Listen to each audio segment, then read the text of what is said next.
কক্সবাজারের C mark হ্যাচারিতে শুরু হয়েছে উচ্চ ফলনশীল ভেনামি চিংড়ির বাণিজ্যিক আহরণ, যা দেশের চিংড়ি শিল্পে নতুন সম্ভাবনার দ্বার উন্মোচন করছে। প্রতি হেক্টরে ৮০ টনের বেশি উৎপাদন হওয়ায় এই পদ্ধতিকে দেশের চাহিদা পূরণ এবং চিংড়ি রপ্তানির ক্ষেত্রে গুরুত্বপূর্ণ মাইল ফলক হিসেবে দেখছেন বিশেষজ্ঞরা। কক্সবাজার প্রতিনিধি মোয়াজ্জেম হোসেন শাকিলের পাঠানো রিপোর্ট জানাচ্ছেন তামান্না জেনিফার।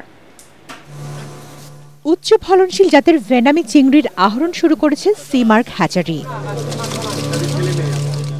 সনাতন পদ্ধতির চাষে যেখানে প্রতি হেক্টরে উৎপাদন হয় মাত্র ৫০০ কেজি, সেখানে এই পদ্ধতিতে উৎপাদন হয়েছে প্রায় ৮০ টন চিংড়ি। কক্সবাজারের মেরিন ড্রাইভের পাশে সি মার্ক হ্যাচারিতে ভেনামি চিংড়ি উৎপাদনকে মাইল ফলক হিসেবে দেখছেন বিশেষজ্ঞরা। এই পদ্ধতিতে চাষ বাড়ানো গেলে চিংড়ি রপ্তানির পরিমাণ যেমন বাড়বে কয়েক গুণ, তেমনি মিটবে দেশীয় চাহিদা। ভেনামি চিংড়ি মাছের রংটা ভালো, দেখতে ভালো। এখানে আমাদের অনেক সায়েন্টিফিক অফিসাররা আসছেন, তারা এটা টেস্ট করে দেখছেন যে এটার টেস্ট এবং তার গুণমান যেটা, সেটা অনেক উন্নত ধরনের উৎপাদন হয়েছে। এই প্রোডাক্ট ইজ 100% সেফ প্রোডাক্ট হিসেবে সে তৈরি করছে এবং যেটা বাংলাদেশের জন্য ভবিষ্যতের জন্য একটা পথ খুলে দিবে, এক্সপোর্টের পথ, এই প্রোডাক্টটা তৈরি করে।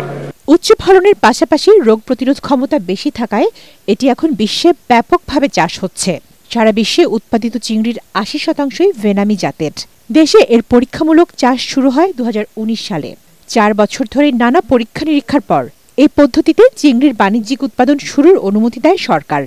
তবে দেশীয় জাতকেও ধরে রাখার পরামর্শ সংশ্লিষ্টদের। আমি আশা করি আরো অনেকেই এগিয়ে আসবেন এবং এটা পরীক্ষা নিরীক্ষার মধ্যে দিয়ে আমরা দেখব এটা টেকসই করা যায় কিনা।